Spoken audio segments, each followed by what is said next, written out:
Halo semua, jumpa lagi di Nyambung, program podcast di YouTube dan Spotify, tempat kita bisa bicara isu-isu politik dan sosial di sekeliling kita. Bersama saya Dina Praptora Harja dan co-host saya Nadila Amani. Oh, berarti bansos itu mainly tanggung jawabnya pemerintah ya, Bu Dina ya? Emang? Yes. Jadi bansos itu ibaratnya penanggung jawabnya ya harus negara.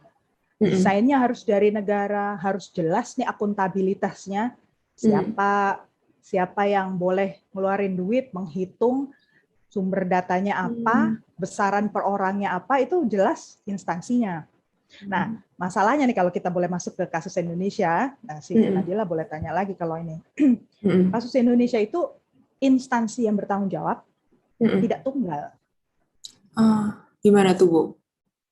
Jadi multiple lah sumbernya itu. Nah, dalam kondisi di mana sistem pengelolaan bantuan sosial itu dipegang oleh banyak instansi, maka tentu kompleksitasnya bisa lebih tinggi. Itu satu. Kemudian yang kedua, di Indonesia itu ada kecenderungan untuk menetapkan kelayakan ya, dasar kelayakan menerima bansos yang idealis banget. Kalau boleh saya bilang ya, idealis banget gitu. Jadi makanya saya pikir saya berani bilang ya, fungsi bansos itu berarti bukan ke masyarakatnya, tapi lebih ke politisi atau birokrasi yang berkuasa pada saat itu. Karena yang dilihat itu lebih keperluan birokrasinya atau politisi yang memberi pada masa itu, bukan ke orangnya. Ginilah istilahnya, kalau orang mau ngasih pada seseorang, tadi kalau katakanlah dia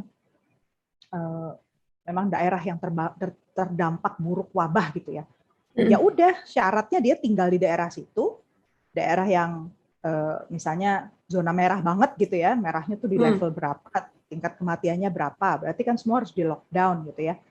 Ya udah di daerah situ aja kan bisa dipertanggungjawabkan ya, daerah situ indikatornya ini, berarti secara akuntabilitas semua orang di sana kalau dikasih bantuan paket makanan sekian itu sah-sah aja gitu kan. Nah kalau di kita itu ada syarat-syarat tambahan yang cukup rumit, misalnya daerah itu selain PPKM-nya level 4, tapi juga harus menerima ada di daftar DTKS ya, daftar kemiskinan yang ada di Kementerian Sosial. Nah, problemnya data kemiskinan itu tidak menjangkau semua orang gitu. Saya tahu lah di level pemerintah daerah pun udah mengatakan bahwa gap antara data itu dengan orang miskin yang actual ada di setiap daerah itu bisa 20-30% tergantung daerahnya mana. Karena ada keterbatasan tadi kemampuan pemerintah pusat memasukkan orang di data itu. Entah karena yang miskin memang atau yang kurang mampu dan yang rentan ini nggak punya ID card atau identifikasi diri yang jelas, atau memang nggak terlacak gitu kan, karena posisi mereka di daerah-daerah yang agak terpencil gitu, mereka nggak di cover gitu. Jadi syarat itu mesti sederhana ya supaya orang itu terjangkau gitu, orang bisa dapat yang dia mau gitu loh. Itu sih Nat. Oke, Bu Dina. Sebenarnya tuh kalau di Indonesia itu tuh bansos itu ada pengawasnya nggak sih, Bu Dina, yang di luar pemerintah gitu? Kalau menurut Bu Dina, dari pandangan Bu Dina, implementasinya sistem bansos di negara maju dan negara berkembang tuh ada yang signifikan nggak bedanya? Ada sih. Jadi memang betul poinnya tuh di monitoring ya. Monitoring itu harus dilakukan oleh pihak yang betul terlatih dan punya punya jangkar yang kuat secara kelembagaan untuk diterima laporannya gitu loh. Jadi bukan sekedar ini cuma masukan aja dari masyarakat, didengar boleh, enggak gitu, enggak apa-apa juga gitu kan. Nah, itu yang kalau kita lihat misalnya di Indonesia itu dari waktu ke waktu, dari zaman reformasi mulailah tahun 97-98 sebenarnya upaya mengatasi kesenjangan sosial juga kerentanan masyarakat itu diberikan dalam bentuk bansos. Banyak banget bentuknya, bisa dieksplor lah teman-teman bentuk-bentuknya apa. Dan itu bisa diberikan oleh siapapun. Sumber dananya pun bisa dari APBN, bisa dari APBD. Dan ada yang sudah didesain cukup elaborate gitu ya, cukup intensif, bahkan udah berkali-kali istilahnya pilot projects gitu ya, kayak program PKH misalnya, program Keluarga Harapan. Itu kan udah cukup lama tuh dibahas. Dan ada bantuan yang sifatnya sembako. Dulu namanya Raskin ya, beras untuk rakyat miskin gitu kan. Kemudian ada bantuan sosial pangan. Kalau sekarang bayangin aja Kemensos punya banyak nih proyek bansos ya, ada yang bantuan pangan non tunai, ada bantuan pangan yang bentuknya sembako, kemudian ada bantuan sosial tunai atau yang zaman dulu dibilangnya BLT ya, bantuan langsung tunai. Sekarang bantuan sosial tunai.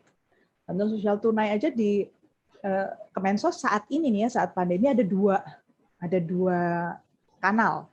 Yang satu lewat himpunan bank milik negara, yang satu lewat PT Pos. Gitu. Belum lagi Kementerian UMKM, Koperasi dan UMKM juga punya. Kemenaker juga punya. Kemudian APBD juga punya. Masih ada subsidi listrik, masih ada, pokoknya setiap instansi punya gitu kan, proyek bansos. Nah, gimana mungkin sih orang memantau semuanya satu-satu? Pertanyaannya betul itu. Di Kemensos aja siapa sih yang ngawasin gitu? Kalau di Amerika, bedanya cuma satu lah, sederhana banget sistemnya. Di tingkat pemerintah federal, dia punya social service ya. Jadi tenaga-tenaga pengawas sosial yang memang punya, ada bidang ilmunya sendiri tuh, social worker itu. Dia tugasnya mendeteksi lah orang mana yang betul-betul miskin, tandanya apa, kerentanannya apa, secara psikologis juga gimana, secara sosial gimana gitu. Jadi terlatih betul lah mereka mengidentifikasi kebutuhan orang yang rentan gitu ya. Dan itu ditempatkan lah, ada kantornya, mereka yang mengawal, mereka yang cukup ditakuti lah sama orang-orang yang kurang mampu itu karena nggak boleh bohong gitu kan. Betul nggak mereka masih layak untuk menerima bantuan, harus berapa kali dia dicek sampai ke rumahnya dan sebagainya. Nah nanti di tingkat pemerintah negara bagian, nah itu tinggal eksekusi yang sifatnya tadi bantuan-bantuan sifatnya non tunai ya. Kalau di Amerika itu akhirnya dibanyakin non tunainya supaya nggak bocor tadi. Jadi nggak mungkin bentuknya cash bisa dipakai buat beli yang lain-lain yang nggak sesuai gitu kan. Itu di pemerintah negara bagian akhirnya menyesuaikan sesuai anggaran daerah masing-masing. Nah kalau di negara lain misalnya ya siapa ya, misalnya Thailand gitu ya. Thailand itu sistem bansosnya juga berbasis pengawasan yang ketat karena semuanya diberikan oleh pemerintah pusat. Justru kalau di Indonesia ini kan desentralisasi ya, jadi pemerintah daerahnya sebenarnya kalau mau dirujuk modelnya cocok juga ngelihat kayak Amerika gitu ya, masing-masing negara bagian atau kalau kita di kabupaten kota bisa ngasih bansos gitu kan. Tapi kalau di Thailand itu terpusat dan sistemnya dipantau lah di Kementerian Sosialnya itu ada social worker-nya juga. Singapura apalagi dia punya social worker yang punya asosiasi dan memantau gitu kan, ketat lah anti korupsinya gitu. Nah kalau di kita gimana ya, kita bilang siapa yang mantau itu kan pertanyaannya betul itu. Jangan lupa like podcast ini kalau kalian menikmati diskusinya, komen apabila kalian punya pertanyaan atau pendapat, dan subscribe agar kalian tidak ketinggalan episode nyambung setiap minggunya.